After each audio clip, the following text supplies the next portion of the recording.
ये कहानी है जंगल में रहने वाले एक ठग की दो बेटियों की, जो जंगल से गुजरने वाले मुसाफिरों को छल कपट से लूटकर उनका कत्ल कर देती। पर फिर एक दिन एक ऐसा मुसाफिर आया जिससे उन सब की जिंदगी बदल गई।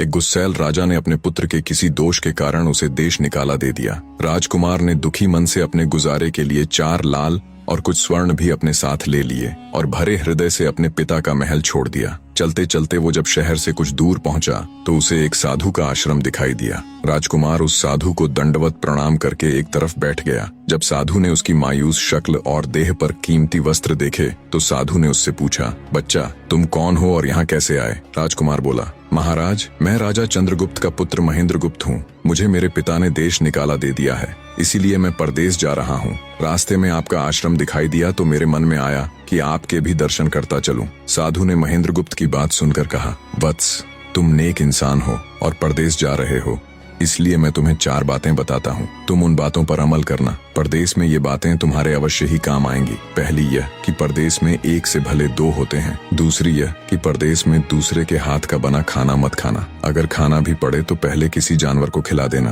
तीसरी बात यह कि परदेश में किसी दूसरे की बिछाई हुई चारपाई पर मत सोना। अगर सोना भी हो तो पहले बिस्तर को अच्छी तरह झाड़ लेना। चौथी बात यह कि यदि कहीं शत्रुओं के फंदे में फंस जाओ तो जहाँ तक हो सके नरमी और ज्ञान की बातें सुनाकर अपना उद्देश्य प्राप्त करना। साधु ने कहा, मेरी ये 4 बातें हमेशा याद रखना। साधु की बातें सुन साधु को प्रणाम कर राजकुमार परदेश चल पड़ा। जब चलते चलते बहुत दिन बीत गए तो वह एक जंगल में पहुंचा। वहां उसने देखा कि एक चील एक कछुए के बच्चे को लेकर उड़ी जा रही है। संयोगवश बच्चा उस चील के पंजे से निकलकर गिर गया। महेंद्रगुप्त ने कछुए के तड़पते हुए बच्चे को देखा तो उसे बड़ी दया आई। उसने मन में सोचा कि इस बच्चे को पालना चाहिए। इस बच्चे को पालने से 2 बातें होंगी। पहली तो यह कि इस बच्चे के प्राण बच जाएंगे और दूसरी यह कि साधु द्वारा कही गई पहली बात भी पूरी हो जाएगी कि सफर में एक से भले 2 होते हैं और इससे बातें करते हुए दिन भी आसानी से बीतेंगे। यह सब सोचकर महेंद्रगुप्त ने बच्चे को अपने साथ ले लिया। अब सफर में उसके साथ वह कछुए का बच्चा भी हो लिया। कुछ दिन के सफर के बाद राजकुमार को एक अच्छा सा स्थान दिखाई पड़ा। उस स्थान पर पहुंचकर उसने कुछ खाया पिया और फिर कछुए के बच्चे से बोला, तुम यहाँ बैठे रहना, मैं जरा थोड़ी देर सो लूं। यह कहकर महेंद्रगुप्त एक पेड़ के नीचे सो गया। उसी पेड़ के ऊपर एक सांप और एक कौवा रहते थे। उन दोनों का यह दस्तूर था कि जब कोई मुसाफिर उस पेड़ के नीचे ठहरता तो सांप उसे डस लेता और कौवा उसकी आंखें निकाल लेता। नाग ने जब सोते हुए मुसाफिर को देखा तो पेड़ के नीचे उतरा और राजकुमार को डस लिया। सांप के डसते ही तुरंत राजकुमार के प्राण पखेरु उड़ गए। कुछ देर में जब कछुए की नजर महेंद्रगुप्त पर पड़ी तो वह उसे मरा देखकर बहुत घबराया और महेंद्रगुप्त के ऊपर बैठकर रोने लगा। तभी कौवा भी पेड़ से नीचे उतरा और ज्यों ही उसने महेंद्रगुप्त की आंखें निकालनी चाहिए त्यों ही कछुए ने झपटकर कौवे की गर्दन को मुंह से पकड़ लिया। कौवे ने बहुत जोर लगाया मगर कछुए ने उसे नहीं छोड़ा। तब कौवे ने सांप को पुकारा। कौवे की आवाज सुनकर सांप आ गया। उसने बड़े जोर से कछुए की पीठ पर डंक मारा परंतु कछुए ने अपना मुंह भीतर कर लिया। सांप ने कई बार कछुए की पीठ पर डंक मारा किंतु हर बार कछुआ अपना मुंह अंदर कर लेता। जब सांप का कछुए पर बस नहीं चला तो उसने कछुए से प्रार्थना की कि तुम मेरे मित्र को छोड़ दो। यह सुनकर कछुआ बोला, नहीं, तूने मेरे मित्र को डसा है, अब मैं भी तेरे मित्र की जान लूंगा। तू मेरे मित्र को छोड़ दे तो मैं तेरे मित्र को जीवित कर दूंगा। यह कहकर सांप ने काटी हुई जगह पर मुंह रखकर महेंद्रगुप्त के शरीर से विष खींच लिया और बोला, अब तो मेरे मित्र को छोड़ दे। कछुए ने जब राजकुमार को देखा कि उसे थोड़ा होश आ रहा है और उसका जहर उतर रहा है तो उसने कौवे को छोड़ दिया। जब महेंद्रगुप्त को होश आया तब कछुए ने उसे सांप के डसने का सारा हाल सुनाया। कछुए की बात सुनकर तुरंत महेंद्रगुप्त के मन में साधु की बताई पहली बात खटकी। सोचा, साधु की एक बात तो काम आई कि एक से भले 2 होते हैं। मन ही मन उसने साधु को धन्यवाद दिया और आगे बढ़ चला। चलते चलते कुछ दिनों के बाद जब वे समुद्र के किनारे जा पहुंचे तब कछुए के बच्चे ने कहा, मित्र, मेरा देश आ गया है। यदि तुम कहो तो मैं अपने माता पिता से मिलाऊं। उनसे बिछड़े बहुत दिन हो गए हैं, वे बहुत दुखी होंगे। महेंद्रगुप्त ने उसे जाने की आज्ञा दे दी और स्वयं रात को वहीं समुद्र के किनारे उस जंगल में ठहर गया। जिस जंगल में राजकुमार ठहरा हुआ था उसी जंगल में वहां से कुछ दूर दूर ही एक ठग का परिवार रहता था। ठग के 2 लड़कियां और 4 बेटे थे। उसकी बड़ी बेटी ज्योतिष विद्या जानती थी। जब भी कोई राहगीर, कोई यात्री उस जंगल से गुजरता और उसके पास कुछ कीमती होता तो ठग की बड़ी बेटी अपनी विद्या से जान लेती थी। आज फिर से उसे बहुत दिनों बाद बहुत से खजाने की महक आई। उसने अपने पिता से कहा, ऐसा प्रतीत होता है कि इस जंगल में एक पथिक आया हुआ है। उस पथिक के पास 4 लाल हैं। यदि तुम लोग उस पथिक को यहाँ ले आओ तो उससे लाल लेना मेरा काम है। यदि वे लाल हमको मिल जाएं तो हम जन्म भर के लिए निहाल हो जाएंगे, परंतु उस पथिक को मारना मत, उसे जीवित ही पकड़ लाओ। ठग अपने बेटों के साथ तुरंत उसकी तलाश में निकल पड़ा। वे थोड़ी ही दूर चले होंगे कि उन्होंने देखा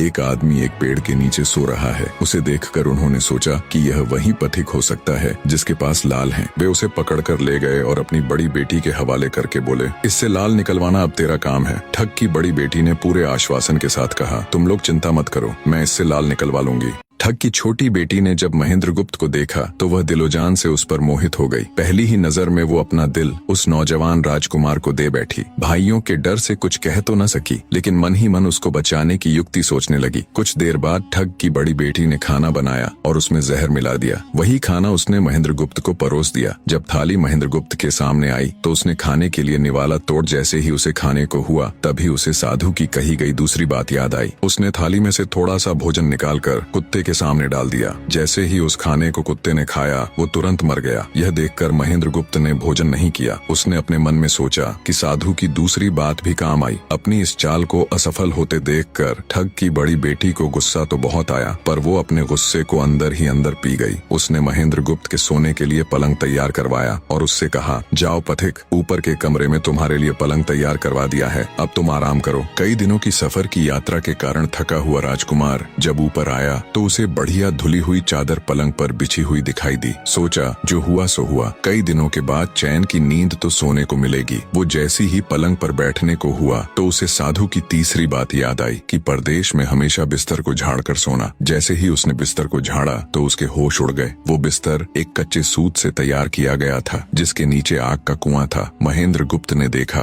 कुएं के अंदर बड़े बड़े आग के अंगार धधक रहे हैं। सोचा साधु की तीसरी बात भी काम आई। उसने एक बार फिर मन ही मन साधु का धन्यवाद किया और पास पड़ी एक टूटी हुई चारपाई पर लेट गया। थोड़ी देर पहले जो राजकुमार चैन की नींद लेने की सोच रहा था, अब नींद उसकी आंखों से कोसों दूर थी। अब तो उसे अपनी जान के लाले पड़े थे। सोचने लगा आज की रात बचना बहुत कठिन है। तभी ठग की छोटी बेटी मौका पाकर आई और कहने लगी, हे प्रिय, मैं तुम पर दिलोजान से न्यौछावर हूँ, परंतु आज की रात मेरे वश में कुछ नहीं है। आज की रात मेरी बड़ी बहन की बारी है। जिस तरह भी हो सके बस आज की रात मेरी बहन से अपने प्राण बचा लो, कल मेरी बारी है। हे स्वामी, मैं तुम्हारी दासी हूँ, मैं तुम्हें साफ बचा लूंगी। इतना कहकर ठग की छोटी बेटी चली गई। जब सब लोग खाना खा चुके तो ठग की बड़ी बेटी ऊपर बने कमरे में चली। सोचा अब तक तो पथिक जलकर राख बन चुका होगा, पर जैसे ही वो कमरे के अंदर आई और देखा कि पथिक तो बिल्कुल सही सलामत टूटी हुई चारपाई पर लेटा हुआ है तो उसके क्रोध की कोई सीमा न रही। तुरंत उसने कटार निकाली और क्रोध से बोली, हे पथिक, या तो अपने 4 लाल मुझे अभी के अभी दे दे, वरना मैं तुझको मार डालूंगी। उसी समय महेंद्रगुप्त को साधु की चौथी बात याद आई कि कहीं शत्रुओं के फंदे में फंस जाओ तो जहाँ तक हो सके नरमी और ज्ञान की बातें सुनाकर अपना उद्देश्य प्राप्त करना। उसने सोचा कि आज रात बचना मुश्किल है, पर साधु की चौथी बात भी आजमानी चाहिए। महेंद्रगुप्त ने यह सब सोचकर लड़की से कहा, मेरे पास लाल नहीं है। यदि तू मुझको मारेगी तो वैसे ही पछताएगी जैसे बंजारा अपने कुत्ते को मारकर पछताया था। लड़की गुस्से में बोली, कौन बंजारा और कौन सा कुत्ता, क्या बक रहे हो तुम? तब राजकुमार बोला, तुम नहीं जानती तो सुनो लड़की, एक बंजारा था जिसने एक कुत्ता पाल रखा था। वो कुत्ता बहुत समझदार था जिसे बंजारा अपनी औलाद से भी ज्यादा प्यार करता था। एक समय ऐसा आया कि एक कातक नाम की भयंकर बीमारी के चलते बंजारे का सारा परिवार उस बीमारी की भेंट चढ़ गया और बंजारे की करोड़ों की संपत्ति भी बिक गई। दुखी बंजारा अपने कुत्ते को लेकर आगरा में एक साहूकार के पास जाता है और साहूकार को 10,000 के बदले अपना कुत्ता गिरवी रखने को बोलता है। उस समय 10,000 एक बहुत बड़ी रकम होती थी। पहले तो बनिए ने बंजारे को मना कर दिया, पर फिर कुछ सोचकर उसने बंजारे को 10,000 रुपए दे दिए। कुछ ही समय बीता था कि एक रात सेठ के घर डाकू घुस गए। बंजारे का कुत्ता सब हरकत देख रहा था। सोचा भौंकूंगा तो परिवार के सब लोग उठ जाएंगे और ये डाकू उनका भी कत्ल कर देंगे। वो चुपचाप बस उनको देखता रहा। जब डाकू सेठ के घर चोरी किए हुए धन को लेकर चल पड़े तो कुत्ता चुपचाप उनके पीछे पीछे हो लिया। सेठ के पास इतना धन था कि डाकू उसे निकाल तो लाए, पर अब उनसे वो लेकर चला भी नहीं जा रहा था। दिन भी निकलने के करीब हो चला था। डाकुओं ने सोच विचार कर उस धन को एक तालाब के अंदर छिपा दिया। सोचा बाद में आराम से निकाल ले जाएंगे। कुत्ता डाकुओं की सब करामात देख चुपचाप वापस घर चला गया। सुबह हुई तो सेठ के घर कोहराम मच गया। पता चला कि चोर सारा धन निकाल ले गए। सेठ का रो रो कर बुरा हाल था। आसपास के लोग उसे दिलासा दे रहे थे। सेठ ने रोते रोते कहा, मैंने सुना था बंजारे का कुत्ता बहुत समझदार है, पर ये नमक हराम तो एक बार भौंका तक नहीं। तभी बंजारे का कुत्ता उस सेठ की धोती पकड़कर खींचने लगा। कुत्ते की हरकत देख पास खड़े एक समझदार व्यक्ति ने सेठ से कहा, सेठ जी, ये कुत्ता कुछ कहना चाहता है, हमें इसकी सुननी चाहिए। और सभी लोग कुत्ते के पीछे पीछे हो लिए। सबको लेकर कुत्ता उसी तालाब के पास पहुंच गया जहां रात को डाकुओं ने सारा धन छिपाया था, और तालाब में घुसकर अशर्फियों से भरी थैली अपने मुंह में दबाकर बाहर आया। तुरंत सेठ के नौकर उस तालाब में कूद गए और चोरी किया हुआ सारा धन बरामद कर लिया। सब देख सेठ आंखों में अश्रु लिए कुत्ते से कहता है, मुझे माफ कर देना, मैंने तुम्हें बहुत बुरा भला कहा। सेठ ने वही कागज मंगवाया और बंजारे के नाम चिट्ठी लिखी, भाई बंजारे, तेरे कुत्ते ने मेरे 10,000 पूरे कर दिए। मैं तेरे कुत्ते को तेरे पास भेज रहा हूँ। अगर तुझे और भी 10, 20, 50 हजार की जरूरत हो तो मेरे पास आकर ले जाना। इतने समझदार कुत्ते को मेरे पास छोड़ने के लिए तहे दिल से तुम्हारा धन्यवाद। बनिया चिट्ठी कुत्ते के गले में टांग उसे नम आंखों से विदाई देता है। कुत्ता घूमता घूमता जब 4-5 दिन बाद बंजारे के पास पहुंचता है तो कुत्ते को आता देख बंजारे के तन बदन में आग लग जाती है। कहता है, मैं तुझे बनिए के पास गिरवी रख कर आया था और तू वहाँ से भाग आया। तूने मेरी बेइज्जती करवा दी। गुस्से में अंधा हुआ बंजारा तुरंत पिस्तौल निकाल कुत्ते को गोली मार देता है और सिर पकड़कर वहीं बैठ जाता है। कुछ देर बाद जब उसकी नजर कुत्ते के गले में टंगी हुई पर्ची पर पड़ी तब बंजारा वो पर्ची निकाल उसे पढ़ता है। पर्ची पढ़ते ही बंजारा फट पड़ता है। वो दहाड़े मार मार खून के आंसू रोता है। पर अब भला क्या हो सकता था। बंजारे की कहानी सुना महेंद्र गुप्त ठग की बेटी से कहता है, एक और कहानी सुनो लड़की।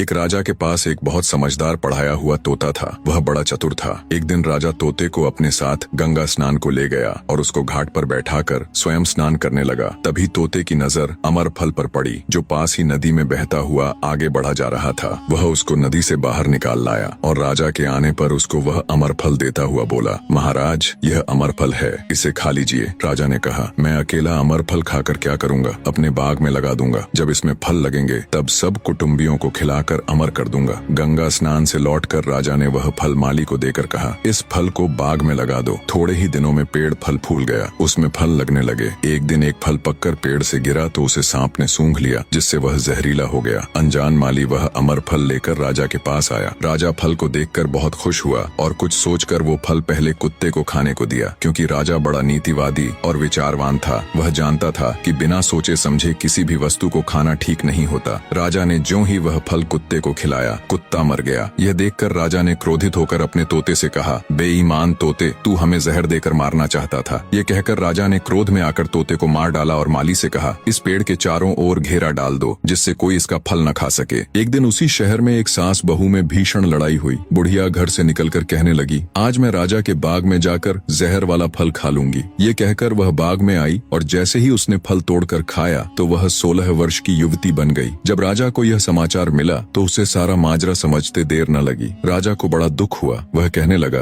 वास्तव में यह अमर फल ही है। मैंने व्यर्थ ही इतने समझदार तोते को मार डाला। इतनी दास्तान कहते कहते सवेरा हो गया। तब ठग की बेटी ने महेंद्र गुप्त से कहा, आज तो तूने मुझे बातों में लगाकर अपनी जान बचा ली, परंतु आज रात मेरी छोटी बहन की बारी है। वो तुझे हरगिज जीवित न छोड़ेगी। जब ठग की छोटी बेटी को पता चला कि महेंद्र गुप्त जिंदा और बिल्कुल सही सलामत है तो उसकी खुशी का ठिकाना न रहा। अपनी बहन को दिखाने के लिए ऊपरी मन से बोली, तुम निश्चित रहो बहन, मैं आज इससे लाल लिए बगैर छोड़ने वाली नहीं हूँ। दिन बीता और रात हुई। तब ठग की छोटी बेटी महेंद्र गुप्त के पास गई और बोली, भगवान का शुक्र है जो तुमने चालाकी से अपनी जान बचा ली। महेंद्र गुप्त बोला, तुम सब ऐसा क्यों करते हो? तब ठग की छोटी बेटी बोली, हमारी तो यही रीति है कि मेरे भाई और बाप मुसाफिरों को पकड़कर लाते हैं और हम बहनें अपनी चालाकी से उनसे माल हथिया कर उन्हें मार डालती हैं। फिर वह बोली, पर तुम चिंता मत करो, अब मेरी बारी है और मैं तो दिलो जान से तुम्हारी दासी हूँ। तुम्हें जैसा समझ पड़े वैसा ही करो। यह सुनकर महेंद्र गुप्त बोला, प्रिय, तुम भी मुझे देखते ही पसंद आ गई थी। दिल करता है कि हर पल तुम्हारे पास ही रहूं। तुम अपनी बड़ी बहन की तरह नहीं हो। तुम एक नेक दिल औरत हो। तुमसे मेरा कुछ भी छिपा हुआ नहीं है। उसकी बात सुनकर ठग की बेटी ने कहा, तुम कहते हो कि मुझसे कुछ भी छिपा नहीं है, तो फिर वे लाल कहाँ हैं? महेंद्र गुप्त ने कहा, वो चारों लाल मेरी जांघ में हैं। अगर तुम निकालना चाहो तो निकाल लो। राजकुमार की बात सुन ठग की छोटी बेटी बोली, प्यारे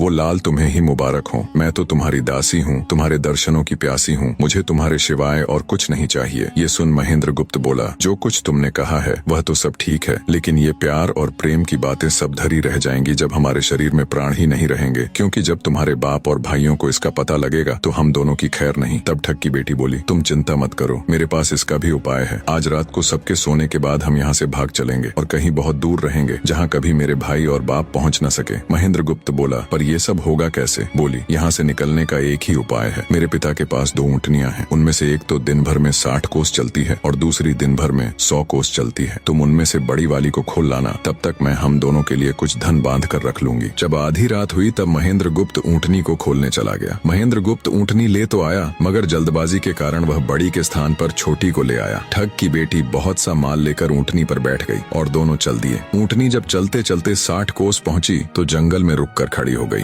बीच जंगल में ऊँटनी को खड़ी देखकर महेंद्र गुप्त और ठग की बेटी के होश उड़ गए। ठग की बेटी बोली, अनर्थ हो गया, तुम रात के अंधेरे में बड़ी ऊँटनी की जगह छोटी को ले आए। मेरे पिता और भाई आते ही होंगे, वो हमें नहीं छोड़ेंगे। इधर जब सवेरा हुआ तो ठग ने देखा कि उसकी बेटी और मुसाफिर दोनों गायब हैं। उसने सोचा कि निसंदेह वह बदमाश मेरी बेटी को भगा ले गया है। तबेले में जाकर देखा तो पाया कि छोटी ऊँटनी गायब है और बड़ी वहीं है। सोचा ज्यादा दूर नहीं गए होंगे और ऊँटनी पर सवार होकर उसने उसे तेजी से दौड़ा दिया। थोड़ी ही देर में जंगल में उस स्थान पर जा पहुंचा जहां महेंद्र गुप्त और उसकी बेटी ठहरे थे। महेंद्र गुप्त ने जब उसको आते देखा तो बहुत घबराया और कहने लगा, देखो तुम्हारा पिता आ रहा है, अब उससे प्राण कैसे बचेंगे? लड़की ने कहा, घबराओ मत और जो मैं कहती हूँ उसे ध्यान से सुनो। जाओ, जाकर उस पेड़ पर चढ़ जाओ। जब मेरा बाप तुम्हें पकड़ने के लिए आएगा और पेड़ पर चढ़ेगा तो मैं चुपके से बड़े वाली ऊँटनी पर चढ़कर उसको तुम्हारी डाल के नीचे खड़ा कर दूंगी। तुम कूद कर उस पर बैठ जाना, इस प्रकार हम दोनों बचकर साफ निकल जाएंगे। यह सुनकर महेंद्र गुप्त तुरंत पेड़ पर चढ़ गया। तब तक ठग भी वहां आ पहुंचा। पिता को देख उसकी बेटी ने फंड करते हुए कहा,